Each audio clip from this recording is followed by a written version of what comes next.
Hey guys, in this video, I'm going to give you a quick introduction to for loops in Python. And to download the sample file for this video, just go to csdojo.io/python5. So suppose you have this list, A equals square brackets, banana, comma, Apple, and Microsoft. Then, what if you wanted to iterate through each element of this list? Meaning, what if you wanted to do something with each item of this list? So one way to do that, for example, if you wanted to print each element, would be to say print A square brackets 1, which selects, of course, the first item, banana, and print A square brackets 1, and print A square brackets 2. So this method works, but it's kind of cumbersome because we need to repeat the same statement over and over again. And that would be a lot of work, for example, if this list had 100 elements. So instead, we can use something called a for loop. So you can write for element in A, the list, colon, 4 spaces, print element, and this whole block says for each element in A, do the following, which is printing each element. Let's see if it works, and it does. It prints out banana, Apple, and Microsoft. And you can have multiple statements in this for block as well by writing print element again, and note that we have 4 spaces in front of this line as well, just like we saw in an if block.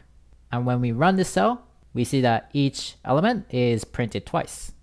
Okay, let's take a look at another example here. We have B square brackets, 20 comma 10 comma 5.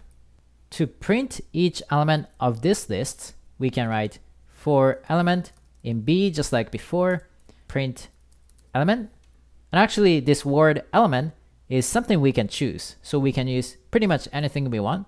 So let's write for E in B, print E. And once we run the cell, each element is printed. And what if you wanted to find the sum of this list? One way to do that would be to initialize a new variable called, let's say, total. And let's initialize it to 0.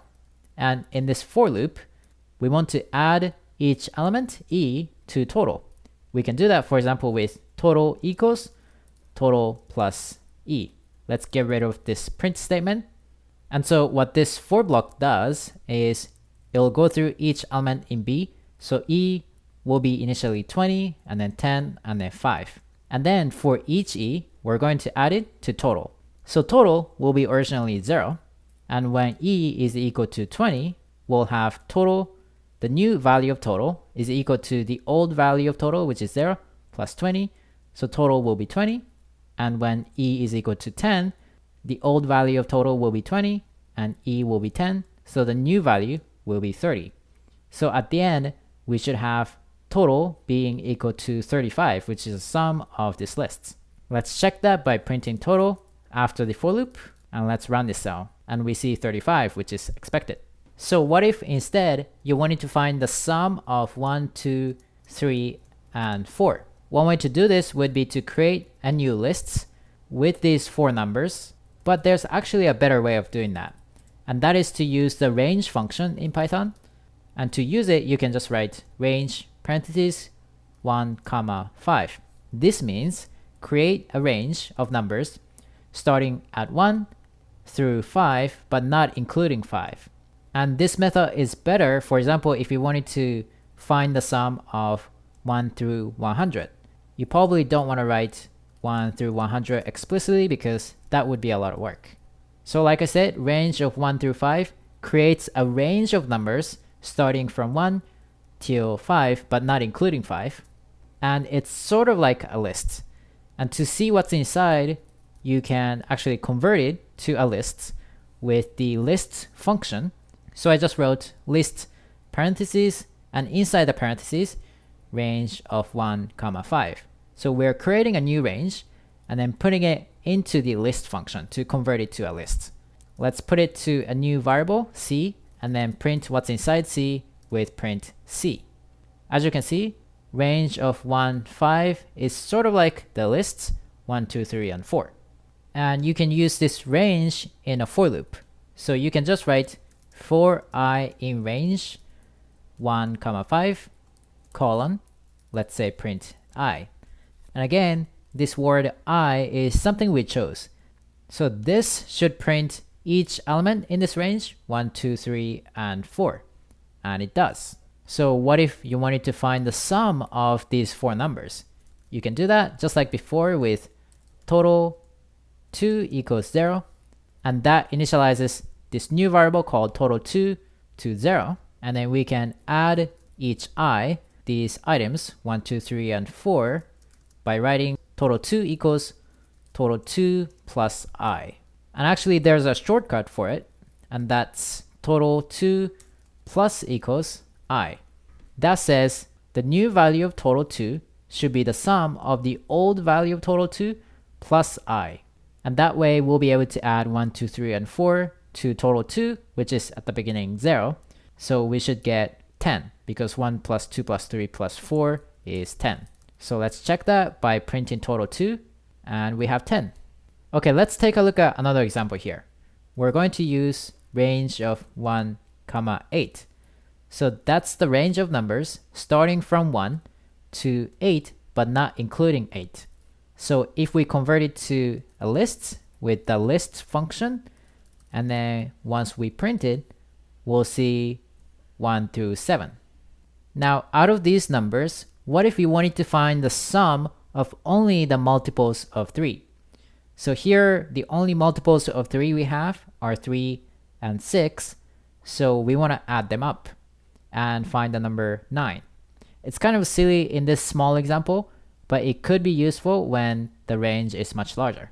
So to do that, we're going to define a new variable. Let's call it total3 to 0, just like before.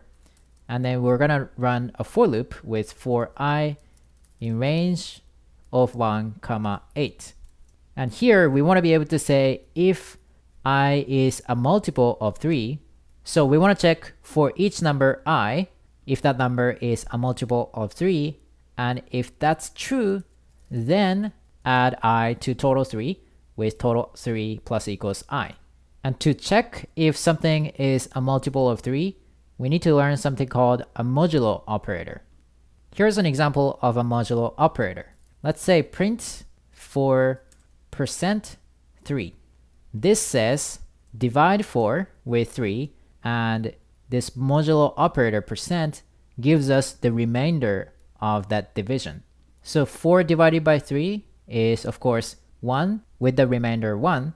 So we should be able to print the remainder, which is 1, and we did. What if you had print 5 mod 3 or 5% 3? This should give us 2 because the remainder is 2, and it did. What if you had 1 mod 3? This will give us 1 because the remainder would be 1. And what if you had 6 mod 3? The remainder in this case is 0, so this will give us 0. Okay, so to check if I is a multiple of 3, we just need to do I %3 or I mod 3.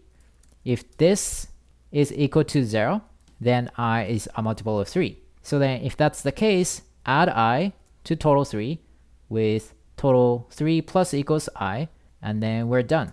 Let's print total3.